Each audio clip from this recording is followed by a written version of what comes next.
second, Jerry. We have to start the recording. Are you all set, Jerry? Brett, start? Okay, let everyone in, Brett.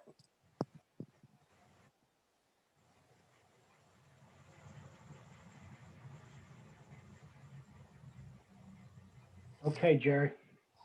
Do you all have the photo that was distributed labeled tree? This is for the open forum, Jerry. Yes. You may Yep, want to I have ask. it. Is everyone? That's okay. Go ahead, Ramsey. Well, I was just going to say, Jerry, you may want to let people know if there's anyone that wants to speak in the open forum. Yes. Is there Raise your hand. anyone else that would like to speak in the open forum?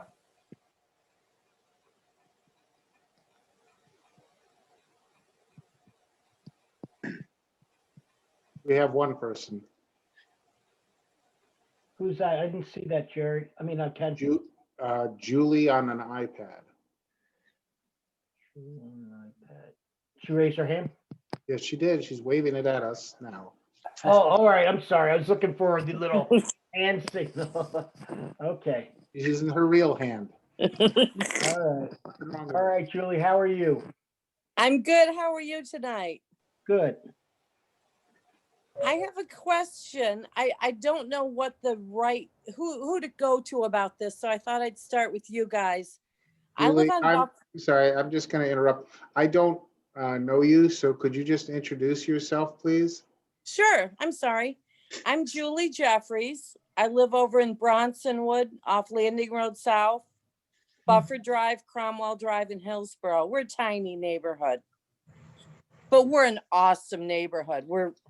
We're a very tight-knit neighborhood, a lot of walkers. So the two streets both end in a dead end, and there's a little path between the two. And our houses were all built around 100 years ago, or that's when they started being built. Bufford was all built in the late 20s, early 30s, Cromwell a little bit later. And between the two streets, there's a path, and the town has put up this hideous metal guardrail. All of a sudden, they just need to block it off. You can still walk around it. It's difficult, but you can do it. But it's ugly, and it doesn't fit the neighborhood. Who would I talk to about it?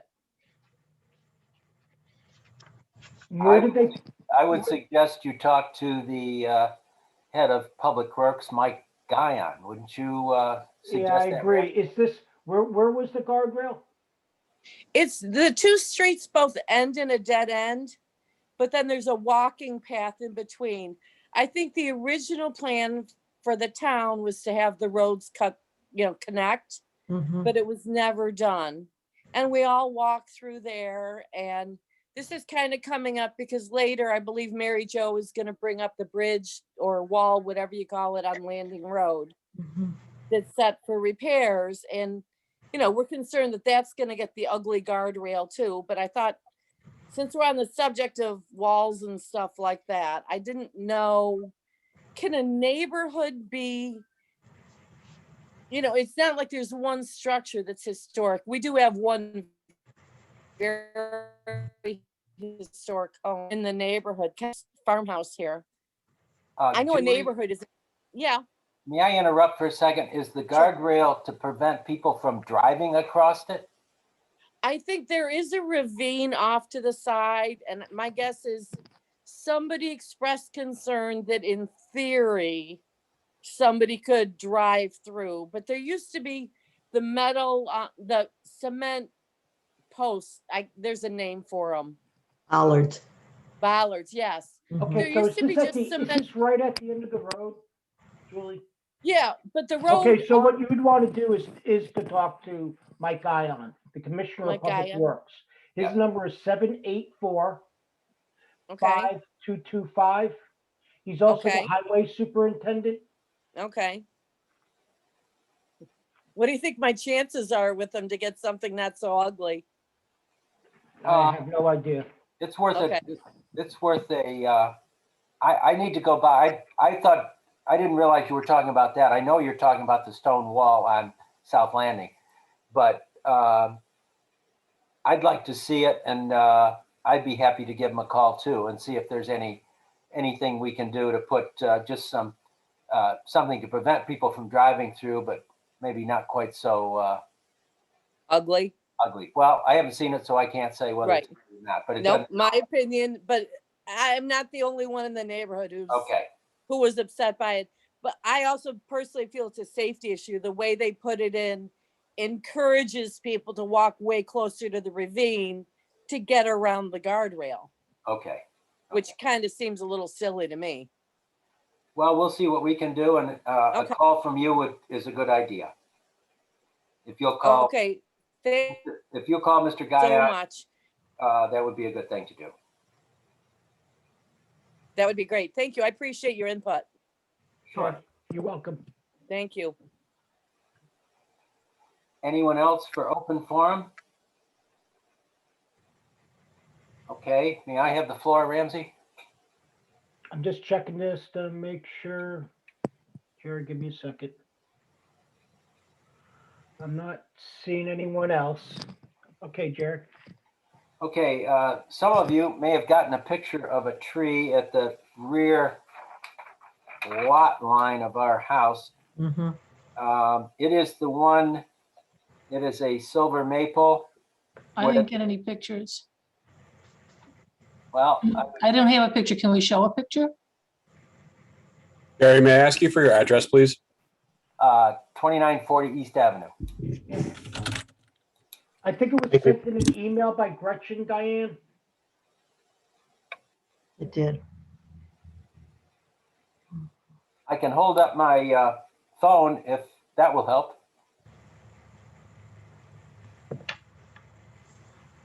Can you just verify that this is showing the correct area of interest here? I Once- don't know. I don't know if you'll see the tree, but you could try. No, that's not going to help. That's not going to do it. Repeat the address for me, please. I must have misheard. 2940. No, you've got the right house, but that's not going to show Let us. me give the time that Diana would have gotten it.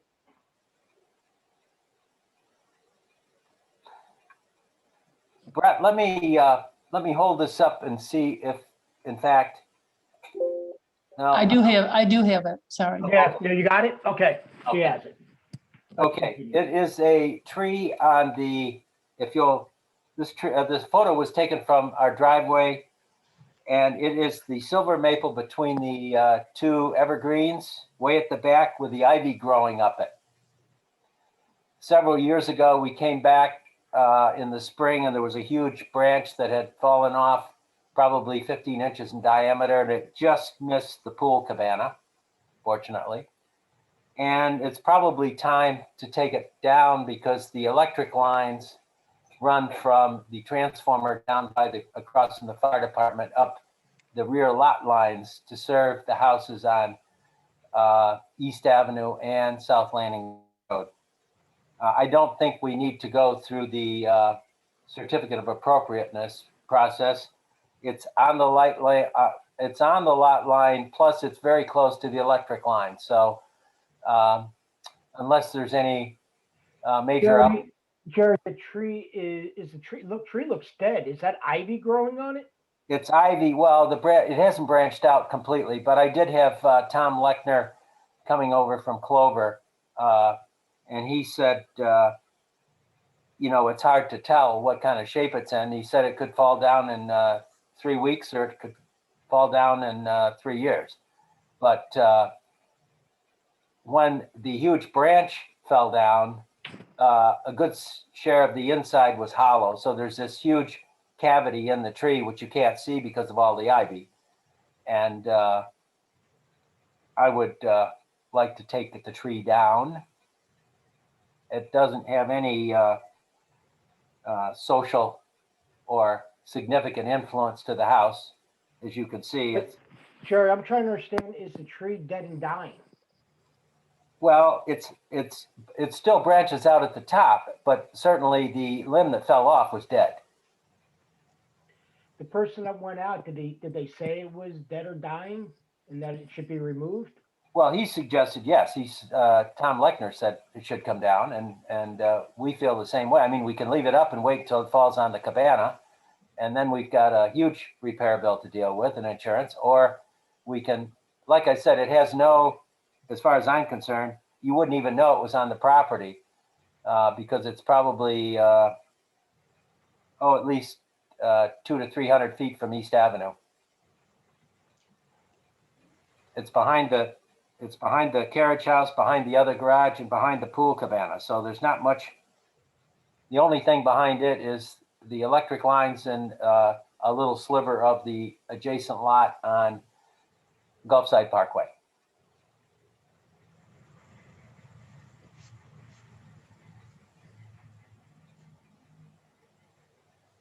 So Ken, what's the rule? Give us the Gordon rule on this. We have approved other trees that were not healthy. I think we approved one on corner of Greenfield Lane. And if it was a contributing factor to the house, certainly we would do something about it. But I can't believe that this is. So I have no problem. I just want to get, sometimes the Gordon rule. Ken hangs in there and then tells us what we can and can't do after we've. What I will say this, so Ken can have some background, is in the past, if the tree was dead dying, I had a letter from like an arborist saying the tree is dead or dying and needs to be removed. Okay, I can do that. And if it's not been part of the cultural survey discussed or any other ways, and if it's a situation of being unsafe, in the past, we haven't had a problem with that. Well, I would say it's unsafe. But if someone was to take down a live tree, we have made people come back in for that. That's why I was asking you. The fact that a dead branch had fallen off previously, and we did look at that, and it had a huge cavity in it. I would say that the tree is on its last legs. Well, we came in for taking down 3 or 4 trees, and it all went pretty smoothly. Well, yeah, I know, but it's bureaucracy, and it serves no purpose to the house. It serves no purpose to the survey architectural heritage of the house. So, in cases like these, whether it's our tree or someone else's tree, I would like to not require a certificate of appropriateness for something like this. It's Tom Lechner said it was not in good shape. He knows what he's talking about. Yes. Now, if you need a written statement from Tom Lechner, I can certainly provide that. It's my understanding that we've been telling folks consistently since I joined the board that if a tree is dead and dying, that they do not need to come before the commission to take down trees. I think that's the message. Because it's a violation of our property maintenance code. Yes. Okay. Right. So I believe that's what we've been telling folks. And that's why we've done it. Yeah, anything short of that? Go ahead. I'm sorry, Amanda. I would say, just so, I mean, I personally have taken down a completely dead tree without coming for a certificate of appropriateness. So unless Ken tells us otherwise, I think there's no need for a certificate.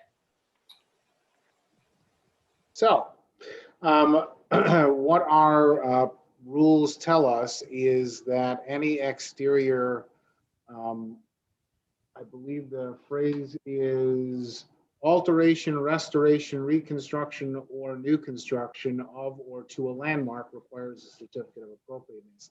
However, the commission may establish rules and or policies following a public hearing for determining when repairs to and maintenance of landmarks will not require a certificate of appropriateness.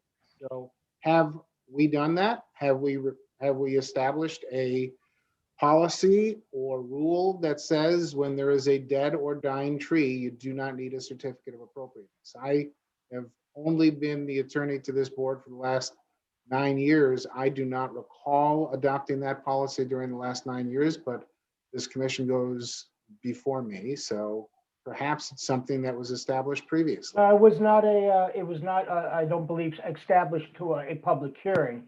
It came down to being that when someone's a violation, to tell them that they have to file a approval to get approval from the town over something that we deem unsafe was the background to it, Ken.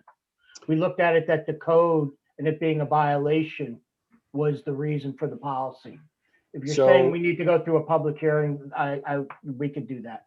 I think that would be the right way to do this. Is it sounds like a sensible rule. It sounds like a sensible policy. I agree with everything you all said, but we have a way to establish those policies and rules. And if we haven't done that yet, then we should. And I think it's fairly simple that all we need to do is put on next month's agenda a rule or policy proposal that says that if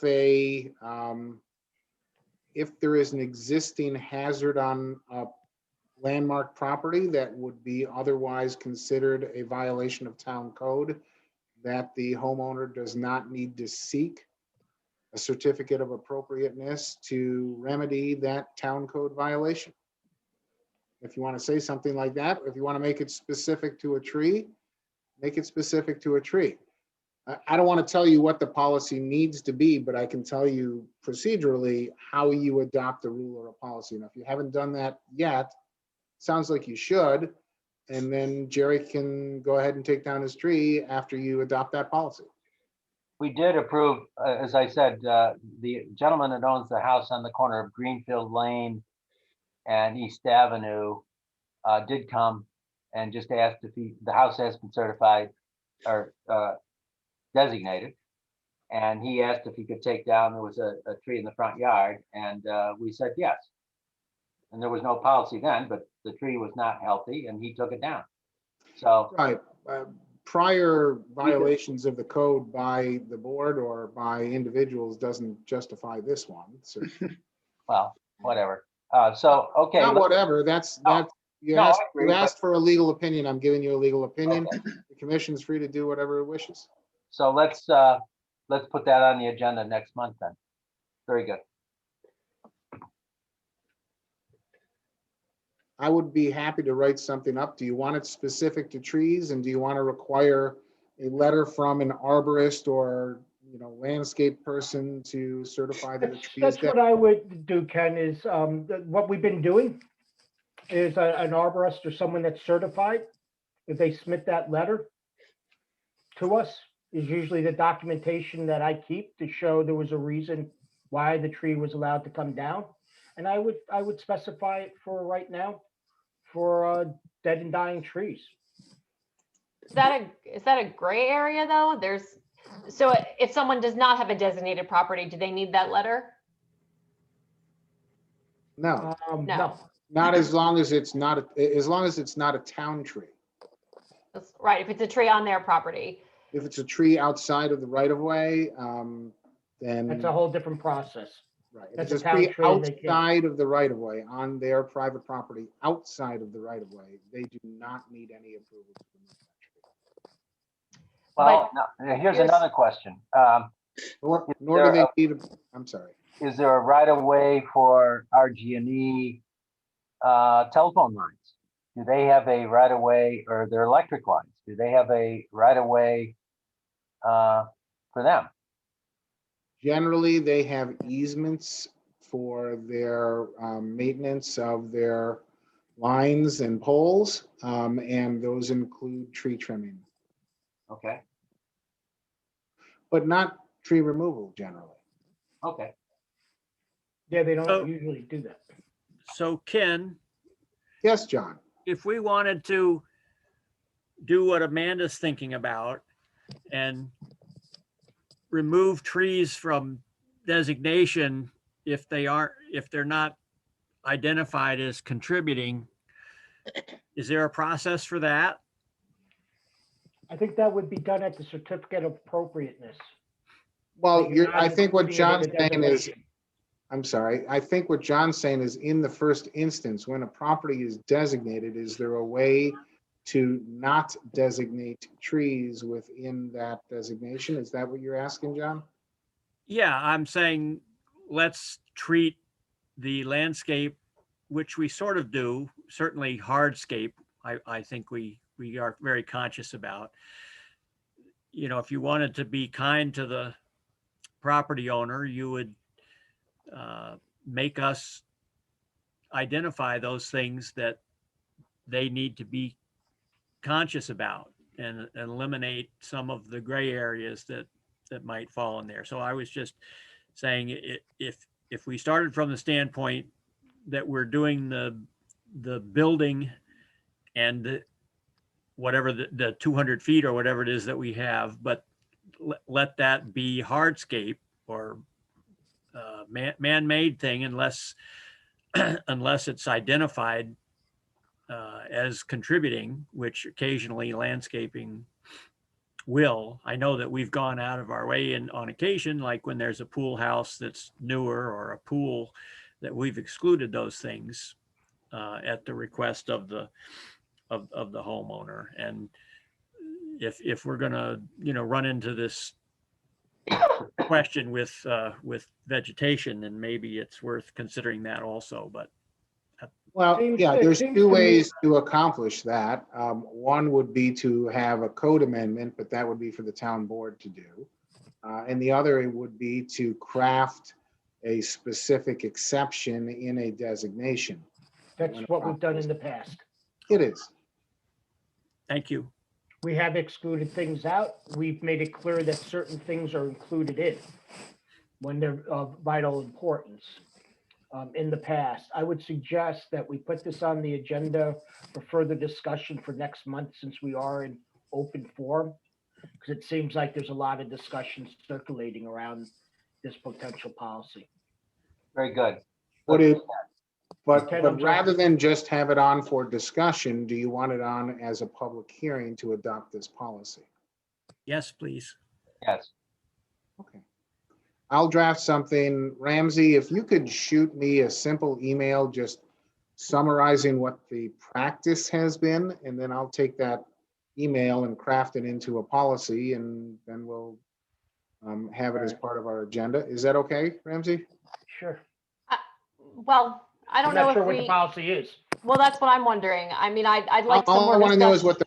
what is the past practice? That's what I'm. Okay, I mean, I'd like I to can see do- some more discussion about whether we need to require someone to submit a letter to Ramsey, or if we can empower our homeowners to consult with an arborist to determine together the tree is dead and go and move forward with taking it down without the extra layer. And I suggest, we've got a very busy agenda tonight. Let's just, let's hash this out some more next month. How about that? And before Ken drafts a policy, let's talk about things. We could maybe include generators and air conditioning compressors or something like that in the general policy. But I'll hopefully the tree won't fall down before next month. So. But, and I'm sorry, Jerry, I know we have a busy agenda, but I really would like to just get some clarity on this. So if we just put it on for discussion for our next meeting, then we're not adopting a policy until the meeting after that. Right. So it's a 2-month delay. And if Well- that's fine, that's fine. But if we draft a policy and I put it on the agenda and we have a public hearing about it, we can change the policy and we can have a discussion about the policy following the public hearing, and then adopt whatever revised policy the board agrees on to. Very good. Why don't we do that? Yes. Sounds like a plan. Thank you. Okay. so just to summarize, we'll be emailing Ken what our existing policy is, just to get the draft going. Yeah, just the past practice, Ramsey. And that's all we're gonna start with. Yep. Very good. Is there anyone else for open forum?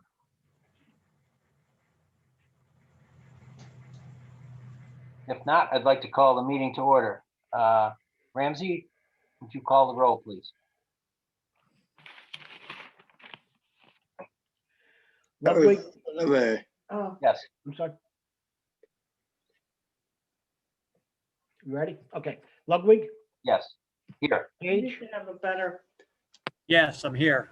maybe we should have a better background for you for these meetings. I'm sorry. Okay. Robertson, Here, Greer, Here, DeVecchio. Absent. Whitaker, Here, Goodman. Is absent. Absent is Goodman and DeVecchio. Very good. Motion to approve the agenda, please. so moved. Second. All in favor? Aye. Aye. Thank you. As far as I know, we do not have minutes from the last meeting. Was this meeting We- duly advertised, Ramsey? We had minutes, didn't we? Yes, from March We 25th. do have meeting of March 25th. Oh, okay. I didn't. Very good. I don't recall seeing those. They were to come out Monday and I don't recall seeing them, but any additions or corrections to the minutes then? I don't have any. I don't. Anyone else? Motion to approve? I'll make the motion. Thank you, John. Second. Second, David, second. Whitaker, All in favor? Aye. Aye. Opposed? Minutes stand approved. Thank you. Was this meeting duly announced?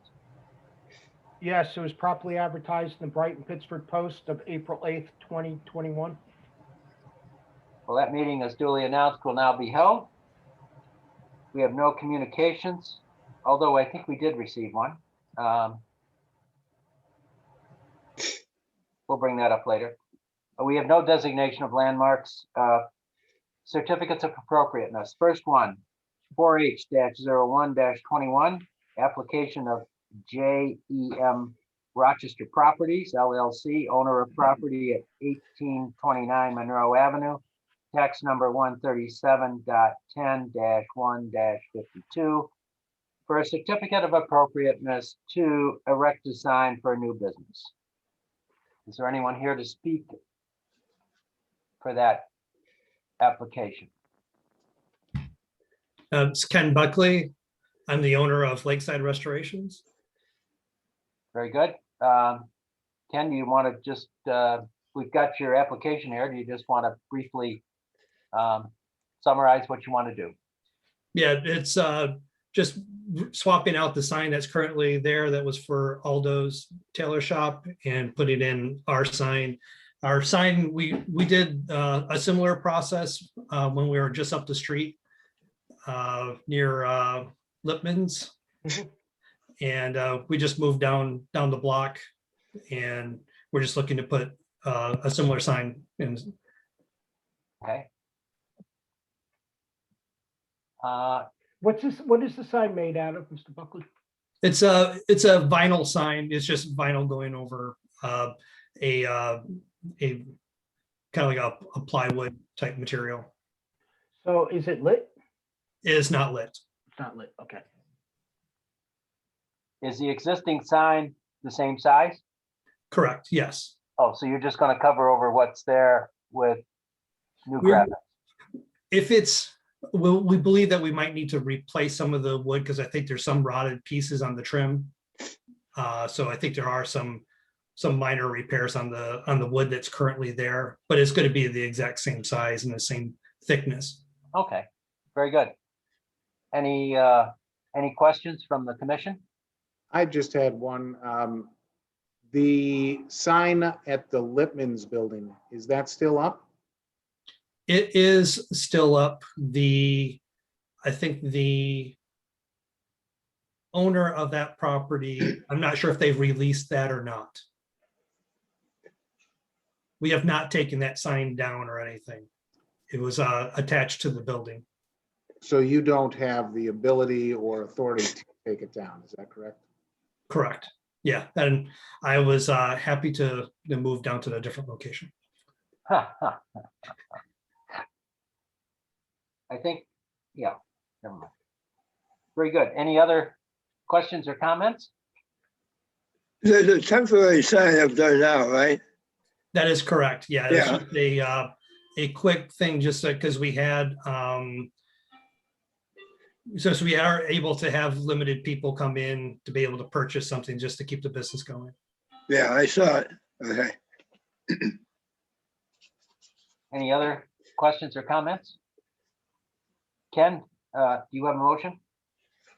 Any conditions that the board would like to impose? If not, I can proceed with a resolution. I have just one comment. I don't know if it's necessarily a condition. Mr. Buckley, are you aware that you need to get a CFC from the Building and Planning Department? Yes. Okay. And you may need to get a C of O. I believe that the REM, which is the landholder or the owner of the property, is working with the town on getting that completed. Okay, because when I did come in here, I was told that it hasn't happened. So you may want to follow up with them. Okay, all right. I did reach out to Jason Mang, who is the owner. If you could, and Yep. if they have questions, they can contact us, but you really should get that before we can allow the sign to go any further.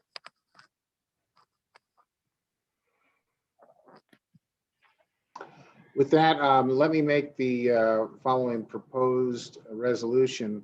Whereas application number 4H-01-21 has been submitted for a certificate of appropriateness under the town's historic preservation law for improvement to property located at 1833 Monroe Avenue in the town of Brighton, owned by Jason Mang, that's M-A-N-G, doing business as J-E-M as in Mang, Rochester Properties, to perform work described as the replacement of a current sign with a similar sign with new business name. And whereas the Historic Preservation Commission duly called a public hearing to consider the matter on April 22nd, 2021, and whereas the necessary legal notice was published and the required sign posted pursuant to town code, and whereas the public hearing was held and all persons having an interest in such matter having had an opportunity to be heard therein, whereas the Historic Preservation Commission hereby determines pursuant to the factors set forth in section 224-5 of the town code that the proposed above described work to the subject property is consistent with the purposes of the town's historic preservation law and compatible with the property's historic character based upon its review of the application and documents on file and received at the public hearing and the testimony presented at the public hearing. It is hereby resolved that the Historic Preservation Commission hereby receives and files the above described application. And it is further resolved that the Historic Preservation Commission hereby approves application number 4H-01-21 for a certificate of appropriateness for the above described work to be performed at the property located at 1833 Monroe Avenue in the town of Brighton, subject to the condition that the sign will be made of Omega Bond board, 3 mil with vinyl graphics, and that no exterior lighting will be added. And further subject to the condition that the above described work will be completed within 1 year from the date of this approval. Very good. Thank you, Ken. Would someone like to put forth the motion, please? I'll make the motion. This is Amanda Dreer. Thank you, Amanda. A second, please. I'll second John Page. Thank you, John. Any discussion? Ramsey, would you call the vote, please? Ludwig, Yes. Page, Yes.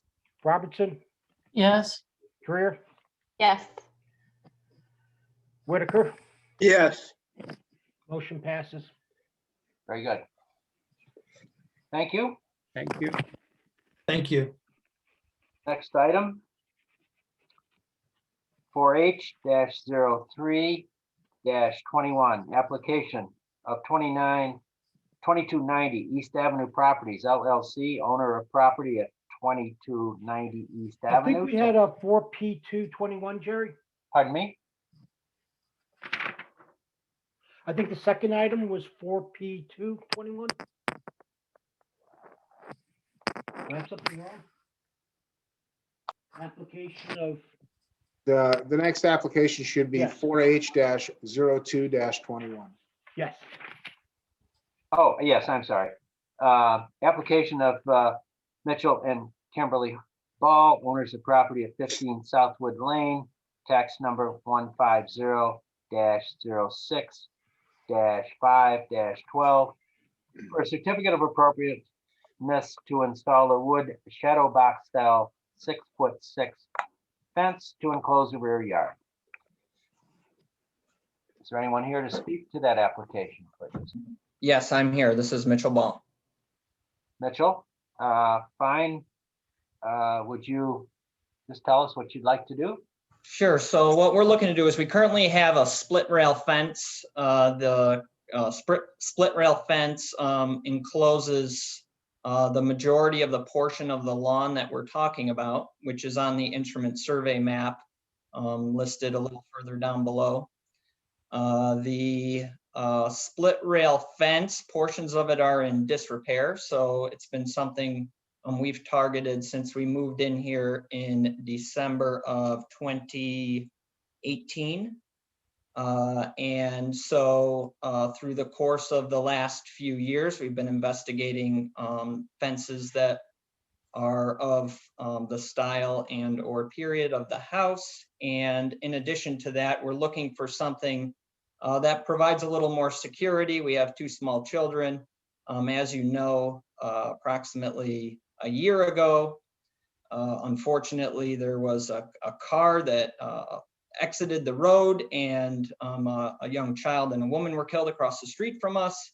And so being on Edgewood, a busy road, we're looking for an opportunity to provide a little bit more security for our yard and where our children play. So this was the option that we selected or are requesting to install to enclose the property as you see on the instrument survey. Thank you. And there are diagrams of the type of fence in addition to where the fence is going. the fence is going to be installed along your property line? We have a setback on the west and south side of approximately 3 inches. And then on the north side, we were looking to set it back approximately where the fence is, or the front of the garage is located, 19.29 feet off of the center. And then which the furthest point, the offset from the house is 18.35. So we're going beyond behind the front of the house. And then on the east side, we're going back to kind of the first bump out of our house, which is about 12 feet 1 inch. And then the rest of it is running along the property line? Well, the 2 portions on the west And on the south would be 3 inches. And Ramsey, will a variance be required, zoning variance for the height of the fence? No, No, it won't. Okay, fence can be 6.5 feet tall. very good. I just, can I just get some clarification? I'm looking at the survey that we have up. The fence shown on the survey is the proposed fence? The proposed fence is in red. Ah, okay, thank you. Split rail fence is what's shown on the survey. So there are no measurements on this survey to tell us where that red line actually is located, just relying upon what you're telling us. There's offset distances, but from having a surveyor or a landscape architect plot it out with complete accuracy, that has not been done at this time. Can I ask a question, being just the public neighbor? Not at this point. We will give you an opportunity later. Thank you. So Ken, you can tell where the east fence is going to be there's enough dimensions that locates that one. I'm sorry, the picture's just small and my eyes are bad. Well, the corner, the southeast corner of the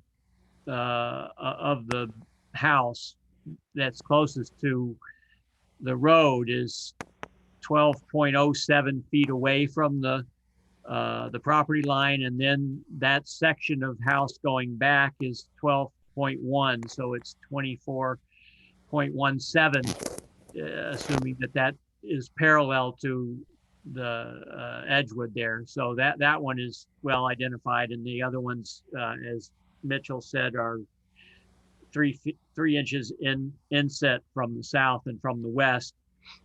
So, and actually you have information there where the corner of the garage is that he wants to go to. It's identified as 19.29 feet. And so I guess that one is actually pretty easy to identify too, assuming that it is parallel to the Southwood lane. And it looks as if it 19.29 would be pretty much the setback all along. It's the required setback. You couldn't Right. go any closer than that. That would be the closest they could go. And it could, from a fence permit standpoint, just drawing in the dimensions, saying that the fence, showing that the fence is actually going to be 19.29 feet off, would fix that problem, at least from the fence permit standpoint. Okay. And I'm sorry, Mr. Ball, I was not listening as carefully as I should have been. Is the picket fence then being removed if this fence is approved? That is correct. I mean, the split rail fence. That is correct. The split rail fence. I'm sorry, yes. Yeah. What about commission members? Any thoughts on the design of the fence? I'm fine with it. Okay. Anyone else have any comments? It's okay with me. Could we see it again? Could we see it again quickly?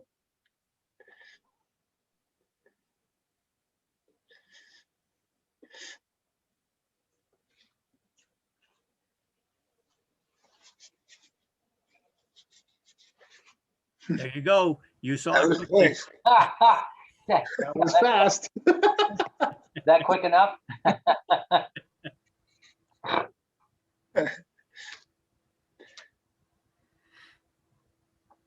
Yeah, let's go down a little more if we can, please.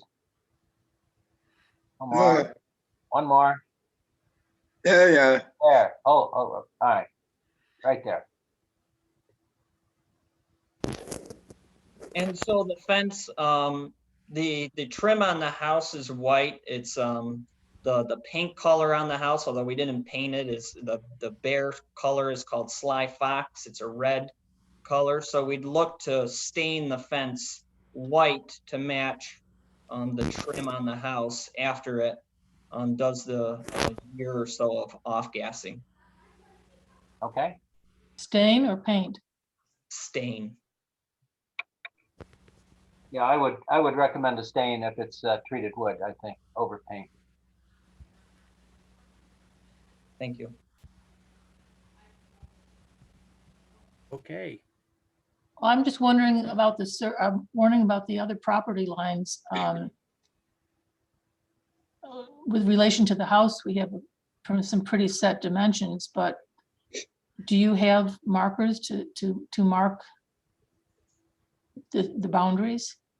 No, we probably have to have somebody come out and mark that. We understand them to be locations. We understand them to be the telephone pole that exists in the corner of the property, and then extending out to another telephone pole that runs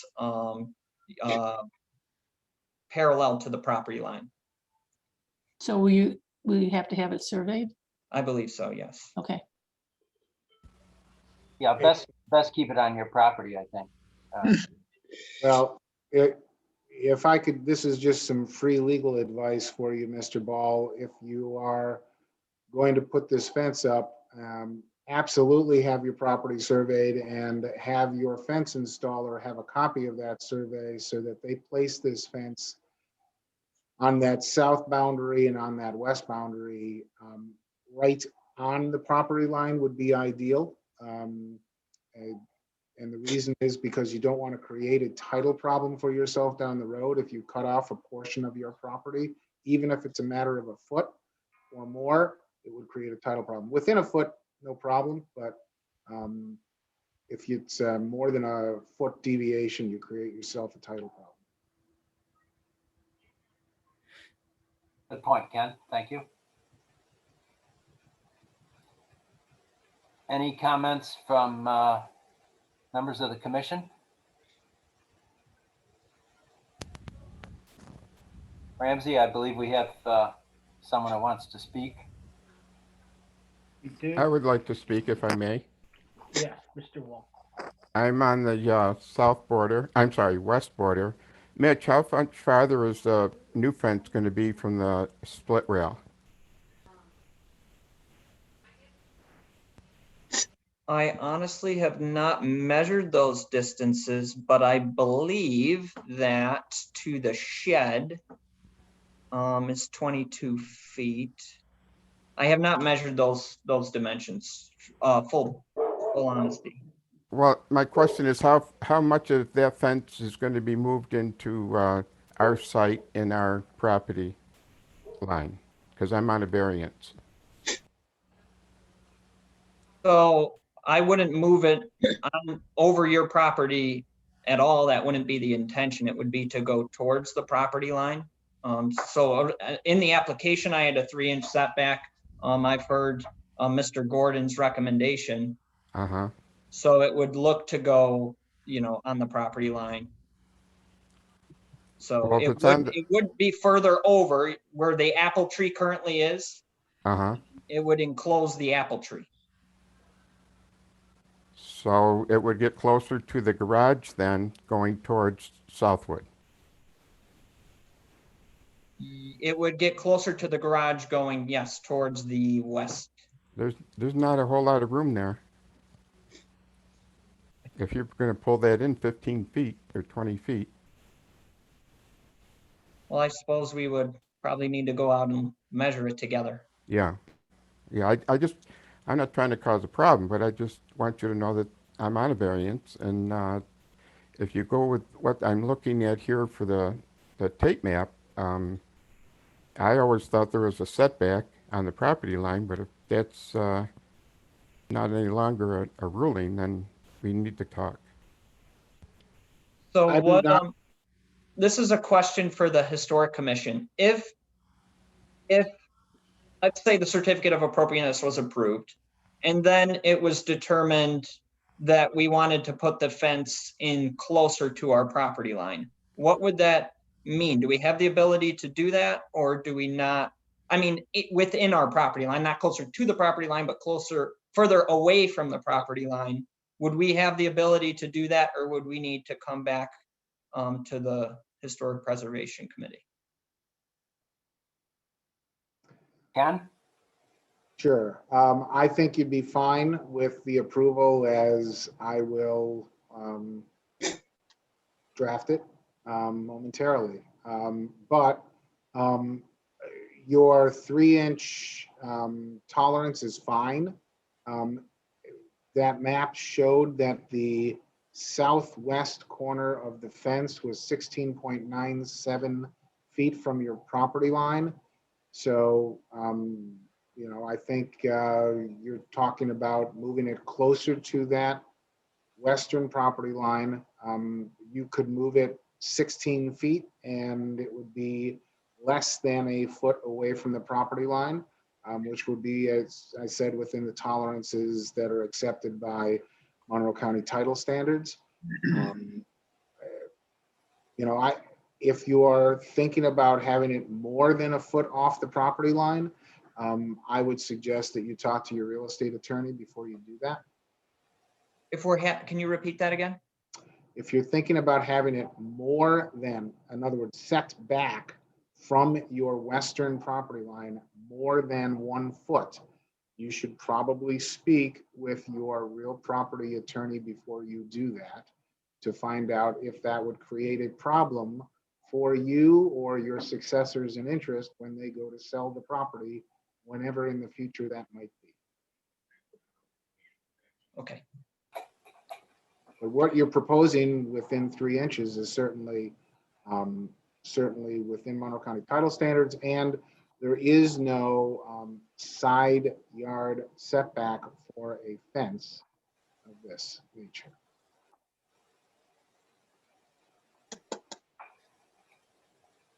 Okay. Any other comments from anyone not on the commission? Ken, would you like to draft a motion, please? Yep, just give me 1 second. Put my paperwork together here. All right. I would offer the following proposed resolution, whereas application number 4H-02-21 has been submitted for a certificate of appropriateness under the town's historic preservation law for improvement to property located at 15 Southwood Lane, owned by Mitchell and Kimberly Ball, to perform work described as the installation of a wood shadow box style fence to enclose the yard area of the property. And whereas the Historic Preservation Commission duly called a public hearing to consider the matter on April 22nd, 2021. And whereas the necessary legal notice was published in the required sign posted pursuant to town code. And whereas the public hearing was held and all persons having an interest in such matter having had an opportunity to be heard therein. And whereas the Historic Preservation Commission hereby determines pursuant to the factors set forth in section 224-5 of the town code that the proposed above described work to the subject property is consistent with the purposes of the town's historic preservation law and compatible with the property's historic character based upon its review of the application and documents on file and received at the public hearing and the testimony presented at the public hearing. It is hereby resolved that the Historic Preservation Commission hereby receives and files the above described application. And it is further resolved that the Historic Preservation Commission hereby approves application number 4H-02-21 for a certificate of appropriateness for the above described work to be performed at the property located at 15 Southwood Lane in the town of Brighton, subject to the condition that the above described work be completed within 1 year from the date of approval, and that the fence be located in approximately the location is depicted on the survey map. Be it further resolved that pursuant to chapter 224 of the town code, the above described work qualifies for the exemptions set forth in New York Real Property Law, section 444-A. Thank you, Ken.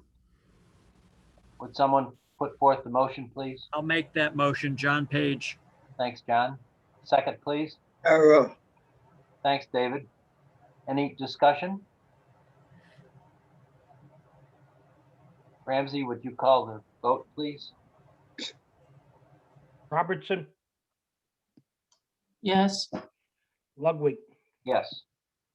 Page, Yes. Greer, Yes. Whitaker. Yes. Motion passes with the conditions. Thank you. Thank you. Thank you. Thank you. All right, now, hopefully I got the right one this time. Application for H-03-21. Application of 2290 East Avenue Properties LLC, owner of property at 2290 East Avenue. Tax number 122.20-1-1.1 for the certificate of appropriateness to construct an accessible ramp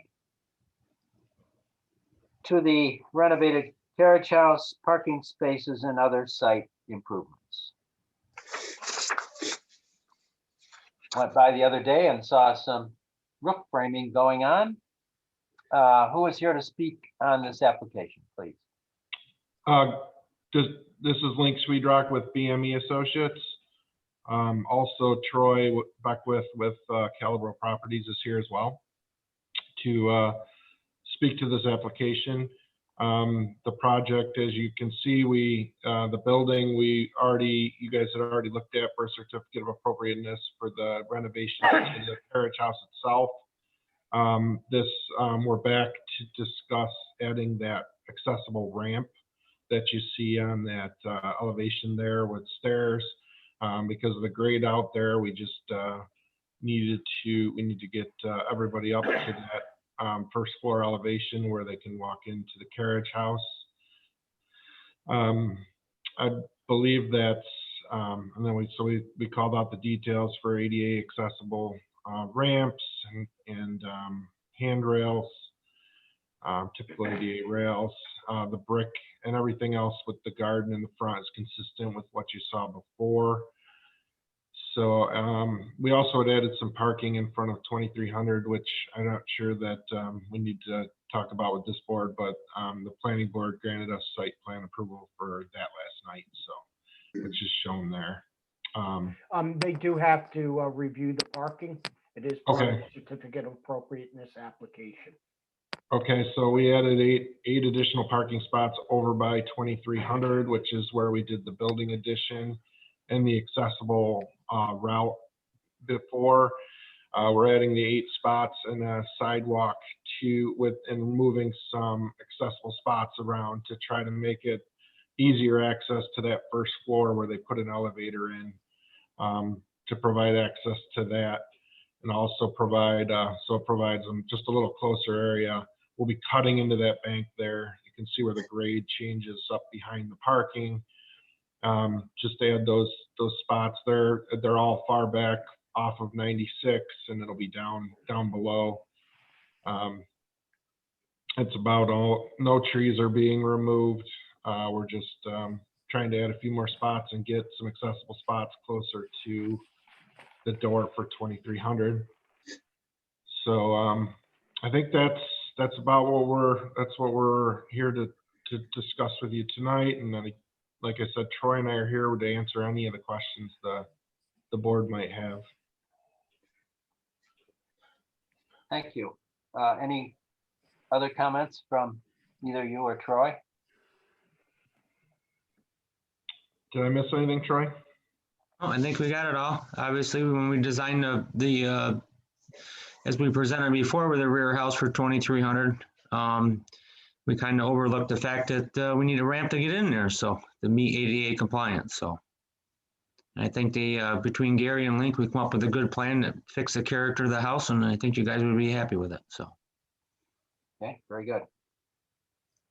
Any questions from the commission?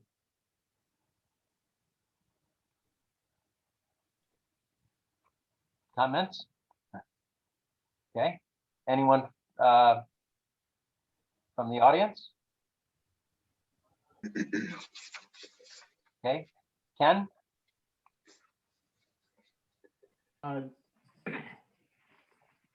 Ramsey, did you have something? No, I'm fine. Any conditions that the board would like to see imposed, or Ramsey, any conditions that you would suggest?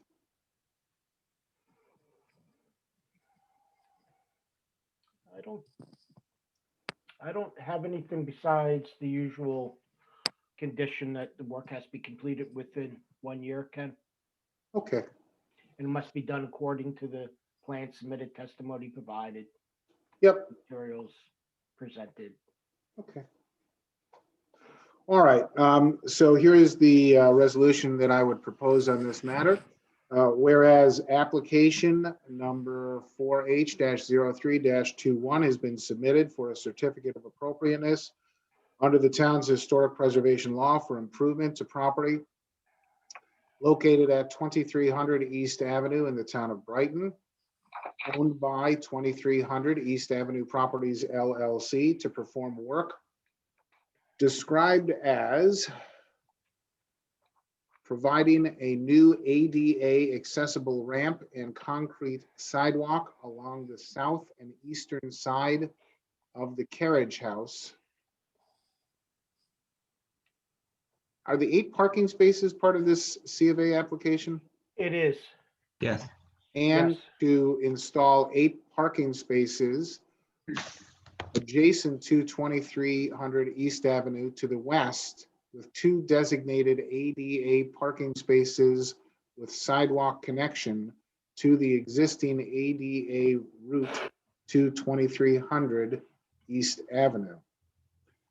And whereas the Historic Preservation Commission duly called a public hearing to consider the matter on April 22nd, 2021, and whereas the necessary legal notice was published and the required sign posted pursuant to town code, and whereas the public hearing was held and all persons having an interest in such matter having had an opportunity to be heard therein, and whereas the Historic Preservation Commission hereby determines pursuant to the factors set forth in section 24-5 of the town code that the proposed above described work to the subject property is consistent with the purposes of the town's historic preservation law and compatible with the property's historic character based upon its review of the application and documents on file and received at the public hearing and the testimony presented at the public hearing, it is hereby resolved that the Historic Preservation Commission hereby receives and files the above described application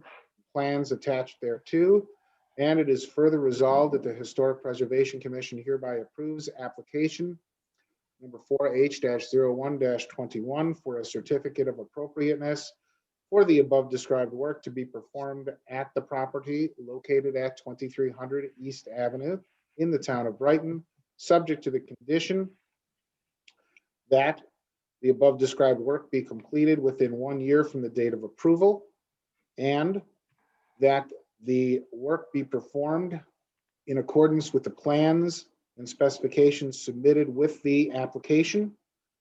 And be it further resolved that pursuant to Chapter 224 of the Town Code, the above described work qualifies for the exemptions set forth in New York Real Property Law, Section 444-8. Thank you, Ken. May I have the motion, please? I will. Thanks, David. Second, I will second that. Thanks, Diana. Any comments? Yeah, I think they've done a good job. They had to do it. Thank you, David. I agree. Anything else? Ramsey, Nope, I don't have anything else. Ready? you want to call the vote? Ludwig, Yes. Page, Yes. Robertson, Yes, Greer, Yes. Whitaker, Yes. approved with conditions.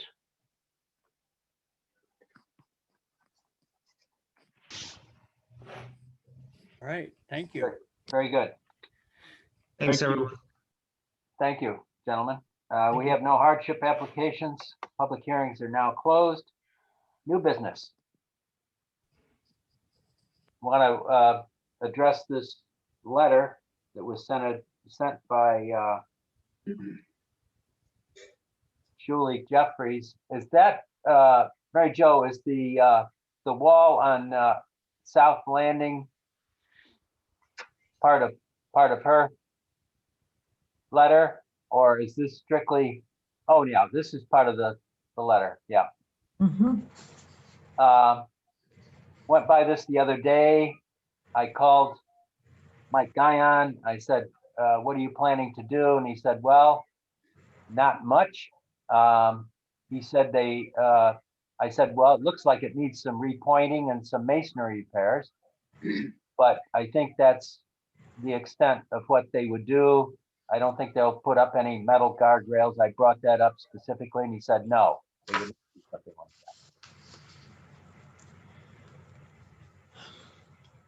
This reminded me of the Corwin Road Bridge, which I guess we've been keeping an eye on, just to be sure that nothing serious happens to it. So that's why I wanted this to go to the Preservation Commission for review. Well, we cannot, I don't think we can officially designate something on town property, but I did talk to Mike and he assured me that they would not do anything drastic to this. But it does need, there are some reinforcing bars that are exposed and it certainly could use some masonry repairs. Stephanie and I owned 282 Lane Road South and 270, the nursery school in the front. I knew that bridge was there on the wall, but until today, I never knew it said 1926 on it. It covers what is called Rattlesnake Creek, where Rattlesnake Pete used to get his rattlesnakes, supposedly. Yeah. Anyway, it does need work, but I would hate to see it taken down. Well, I didn't get the impression there were any plans to do that, David. Good. So that's where we are with that. Any other new business? Then we need to move on to the old business, properties to be surveyed. Or properties to be surveyed and surveys to be updated. What about 290 North Landing? I mean 960. Or 960, yeah. That has that's been around for quite a while. In fact, the owner did come into us when he rebuilt the garage, just as he knew the house had been surveyed. We have not designated it. I don't know how the commission feels about that. I asked you to keep it on the list a little bit longer so I could do a little more research. Okay. And that's what I did. I sent you out a memo Right. about the house, about what I learned about Dr. Sawyer. And, he was quite a prominent person in his time. The house is quite old. It might be worthy of consideration. Okay, very good. Mary Jo, when was the survey done? Back in The Cynthia's surveys time. were originally done, unless I'm mistaken, they were done when they were part of the initial survey bunch, weren't they? Yeah, Yes. which was 1995. That's what I was thinking. We haven't done an update on that, right? No. But there's probably, unless we think we're going to designate it, there's probably not a need to spend money doing that unless we feel we're going to designate it. I think it's worth spending some money on. Okay. Outvote. Well, do you want to briefly go through the list here? And I did so. And I think there's certain things we certainly could remove from the list. Of course, not everyone probably will agree with me, but 3030 Brighton Henrietta Town Line Road. Any thoughts about that? It's a very sad situation that's deteriorating badly. It's in a commercial area and it's very sad. The people that are descendants of the family that live there would like very much to see it preserved. Red, it's painted red. At least it was. Oh, yeah. Yeah, there it is.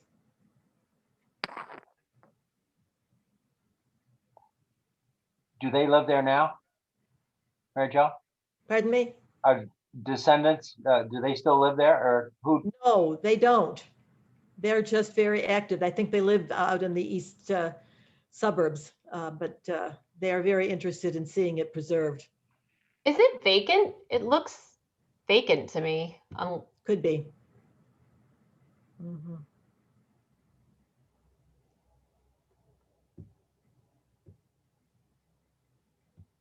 I believe it's part of the survey, isn't it? We didn't. Yes. Done the adopted list.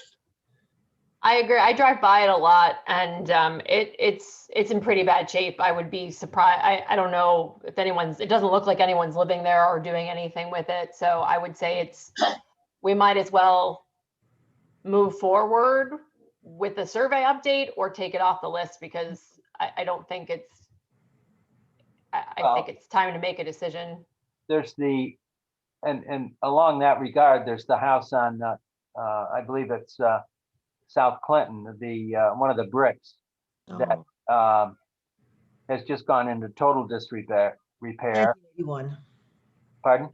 1981 South Clinton. 1981, yes. And the problem with designating a house like this in the middle of a commercial zone is tough, especially if nobody's living there.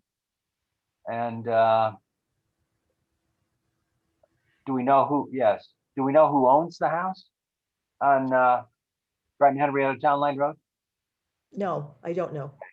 I mean, this is really sad, but apparently there's not a whole lot that we've been able to do to keep it maintained. No. And we've tried as hard as we could on this particular one. Right.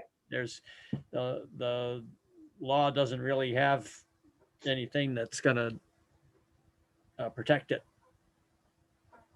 And the owner's, I guess, going to live there until the house collapses or he dies, one of the two. What is the town? I guess, what is the town's, assuming the one on Brighton Henrietta Town Line Road is vacant, what is the town's position on that? What do they do? Is anything being done to monitor it or secure it or anything? It looked like it did not need to be secured. Okay. If a house needs to be secured, we'll board it up to make it secure per our property maintenance regulations. There's a process you would go through. You'd be cited for a violation for unsecured buildings or unsafe buildings. And if the building's in bad enough shape, we would consider it unsafe and go through a process of having it demolished.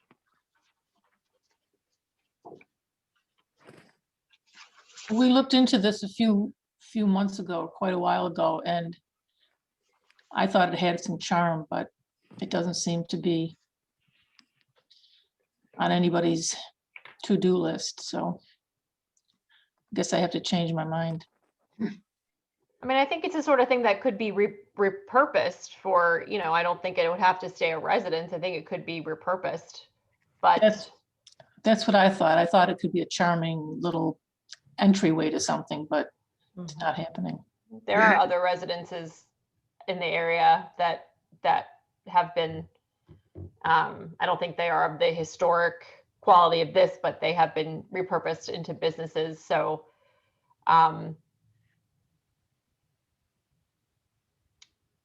but we did not have a survey update on this, correct? That's correct. That's right. Mary Jo, you said that the people who own it are interested in doing something. Have they tried to offer You sale? to own it. People that descended from the owner, Okay. the original owner. But does whoever owns it now, are they interested in selling it or I don't making an effort to sell it? You don't know. Any idea what the property is assessed for or valued at? No, I do not know. It's been on foreclosure, on the court steps of foreclosure 2 times, 3 times. Which one? The one on Brighton Henrietta Town Line Road, right? No, it's the one on South Clinton. Oh, South Clinton, yeah. Well, we've batted that around 100 times and or many times, and without any success. And it looks like it's. Is there a driveway or parking at this property? Yes, Yes. along the side, near the garage. There's a large bar right there. garage. Well, Ken, if you were talking about Brighton, the one on Brighton Henrietta Town Line Road. Yeah, this one, no, the one on Clinton that we're looking at. This is Oh, one okay. on Clinton. I mean, you know, here's a crazy idea. Is this a property that you want to try to talk to the town about acquiring this property by the town for some use? We've talked about stuff like that. It didn't seem like, I mean, yeah, I mean, if they want to buy it, but I don't know that they want us. I didn't get the impression they wanted to be property owners. I don't think the town wants to, yeah, I think John's right. I don't think they want to be property owners, and I don't think they want to outlay buy a property in a commercial zone that is practical. Well, let's go back to Brighton Henrietta Town Line Road. I'm inclined to say let's take it off the list. If the descendants of the owners live there, that might be a different story, but I don't see any reason to keep it on the list, but I appreciate some other input. I just looked it up on the county property lookup. It's assessed for 153,900. Okay. The land. And it is in the, that's the total assessed value. The land assessed value is 24,700. Oh. But it's in the Rush Henrietta School District. Mm-hmm. I did not know where those lines were. This is Town Line Road. Yep. Yeah, I mean, I think it's just in a sad spot, and it's not drawing any attention for ownership. It was owned by the Starkweather family who farmed that area in the 1800s, early 20th century. Well, what's the straw poll here? Leave it on or take it off? Well, that's why I asked if we know, is anybody trying to sell it? Is it offered for sale, or is it just in a dead limbo? Do we know that? No. But even if it wasn't, is this worthy of designation? No, I'm just saying if someone was not even offering it for sale, then this could go on forever. Right, So, right. I think what we're trying to do tonight was try to determine surveys that we want updated or surveys that we're going to want to have done. I have asked the town board, I think it's coming up at the next town board meeting, for the ability to go out for the RFP to hire consulting services. Right. So the question more should be, do we want to update the survey? Are there any properties that someone knows that we should have surveyed for the first time? I think we are going to want to do one of those things or some combination for sure. I think last year we focused primarily on going and weeding out the list, which we'd done a pretty good job of. Yeah. And if we are stuck on all of these, for instance, then I would say we would be interested in getting a couple of new ones. There's various properties that have been identified as candidates. We sort of pushed off them last year in part because we wanted to attend to this. Mm-hmm. And a lot of these on here are, sort of have their own little quirks about them that haven't made us rush to them. So I certainly hope that we get some money, and I'm interested in designating more properties, because there's more properties that are worthy, and we can, we can apparently only designate between 3 and 6 a year, the way things roll out. And And based on, if we had to pay to get a new survey, we would only be able to get either 2 or 3, right, Ramsey? Yeah, that's right. Yeah, Because what we've done in the past is that we've developed like a list. You know, we'd have ones that are on deck right. and pick those and start getting the surveys going. Well, Mary Jo sent around a Jim Johnson house. Oh, yes, 340 Avalon Drive. That's right. And that has not been surveyed, is that correct? Pardon me? That has not been surveyed. No, it hasn't. Well, I didn't know about this house until the other night. I went to a program done by Katie Eggers-Cummo and Chris Brandt on the James Johnson architecture in the area. And this was on their list of houses that he had done. And I looked into it with Tracy and at the town hall, and indeed he did design this particular house on Avalon Drive. It's really interesting. It's different, very different from the Lambert house at on Elmwood Avenue that you designated last year, a couple of years ago. Did you send the information around to the commission? I sent it to you and Ramsey.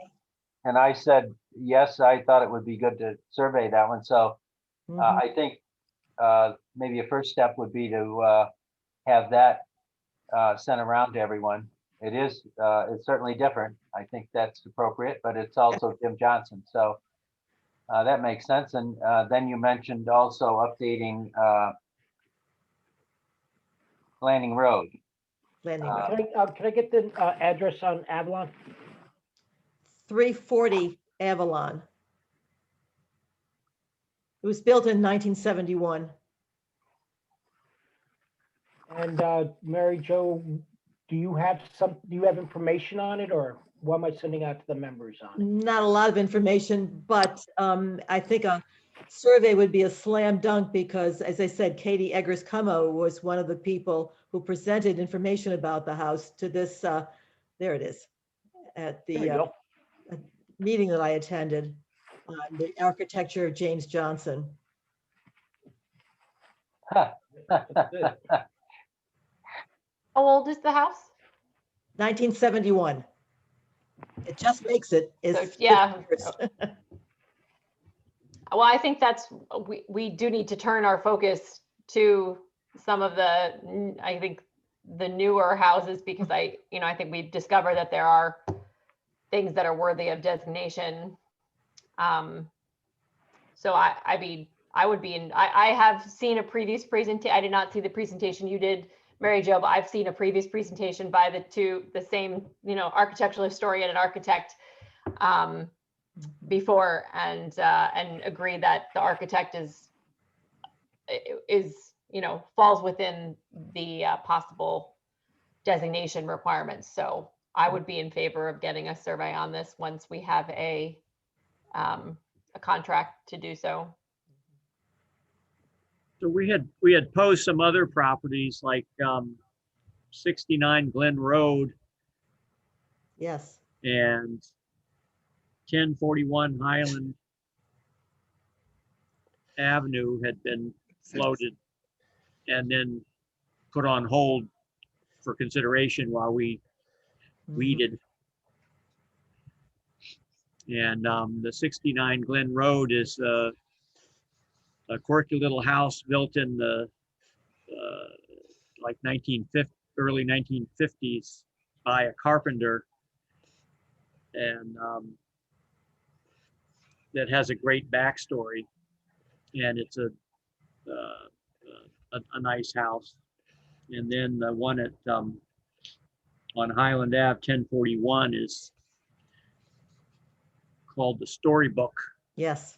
Or at least identified as the Storybook. Yeah. Well, the one on Glen Road was surveyed, so we just need an update for that. Yep. Oh, do we have that one? Yes. Yeah. Yes. There it is. That's the one. Yeah, Sarah loves this house. She calls it the Dowager Cottage. Yeah. And, The Upsall Cottage. now this one has not been surveyed, right? Not been surveyed. It's not on the list. Right. So It's 994 Highland. 1041. 1041. And I certainly would be, I would vote for that for sure. Mhm. If I didn't, I'd have to move out. Glen Road would be an update. And Mary Jo, you wanted to also update Landing Road, it's at 960 Landing. 960 Landing Road. Mhm. I Well, would, I would agree to that based on Mary Jo's memo. I think that makes sense, one to make a decision, move forward and make a decision on. So what I have here, which I think is a good start, because I still have to secure those consulting services, but we do have a list to work from now. I believe we have 340 Avalon Drive for a new survey, 1041 Highland, new survey, not 69 Glen Road is an update, and 690 Landing Road is an update. 960, yeah. 960, I'm sorry. Yep. So we've Yeah, got two. That's two a good updates. group. That's Two a good updates, group, two and surveys. because we always like to reserve a little money towards the end of the year in case Mhm. something pops up. But I think this will get us going and rolling for the year. Okay. Great. I was gonna say, with regards to 3030 Brighton Henrietta Town Line Road, I would suggest we take it off the list. I think based on the condition and the original survey, at this point, and its location in a commercial district, I think it's not, I mean, I don't know if we were to designate it, I don't know what the next, what would that mean? If it's vacant, but someone's still paying the taxes on it, they would have a duty to prevent further deterioration. Well, not really, because we've designated Clinton Avenue, and look where that is. Oh, okay.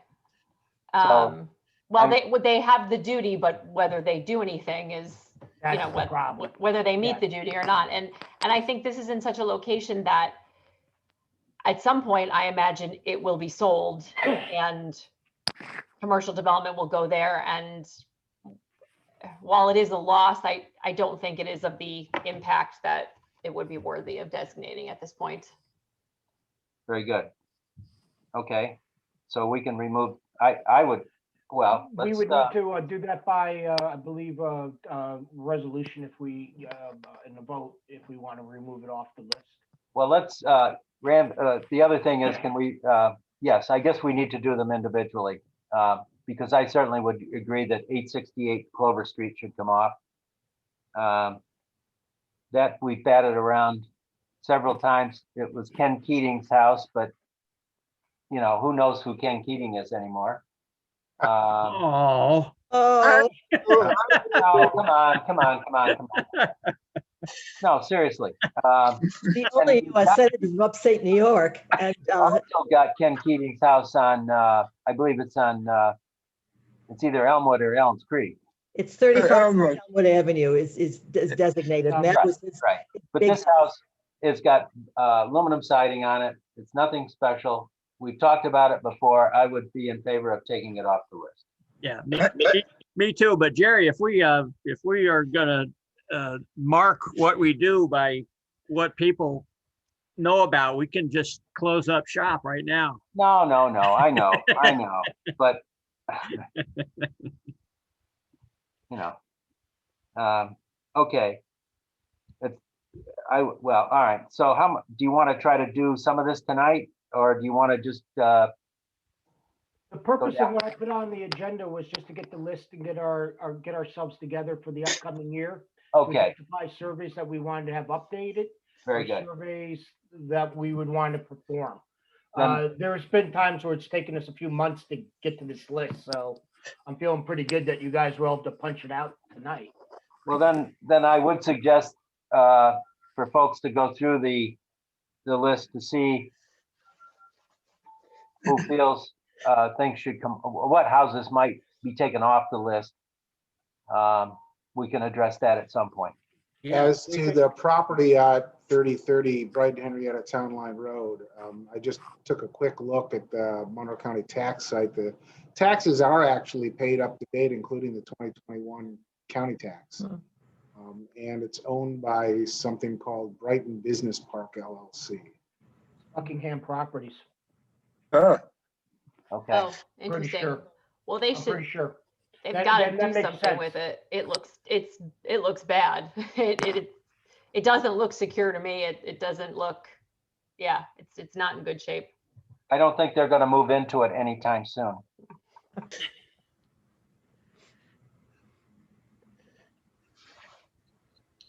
Yeah, so we'll just carry this as an issue, Ramsey, under old Well, business. no, if you guys want to take those two properties off the list, we could do a resolution now and a motion and take them off the list if you like. And we can continue talking about this list, or we can put it on the agenda for next month to continue to work on it. I will say, I'm glad to see that the list is, getting down there. You guys work pretty hard on that, and I do appreciate that. Right now, you guys have talked about 3030 Brighton Henrietta Town Right Road and 868 Clover Street, removing it from the list. You have that much done. Well, would someone like to put forth a motion to remove those two properties from the list? I'll make the motion. Thank you, Amanda. Second, please. I'll second that. I'll second that. Diane, Robinson. thank you. Any discussion? Ramsey? Member Ludwig, Yes. Cage, Yes. Robertson, Yes. Greer, Yes. Whitaker. yes. The motion was approved. Very good. So please look through the list and consider other properties that might be removed. We can maybe tackle them one or two at a time over the next few meetings. Any other old business?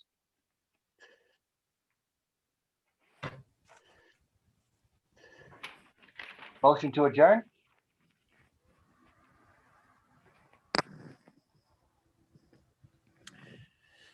I want to say thank you, Brett, for doing a great job of moving around the town. Thanks. Taking us around the globe. Thanks, Brett. Yeah, it's fun to see all the stuff. Honestly, I enjoy it. So no problem, guys. Glad it worked out. Yeah, thanks, Brett. Good job. All right, there's a motion. I'm asking. Rhoda, thank you. Wait a minute. I'm still asking for someone to put, I made the motion to adjourn. great. Second? I'll second. Thank you. All in favor? Aye. Aye.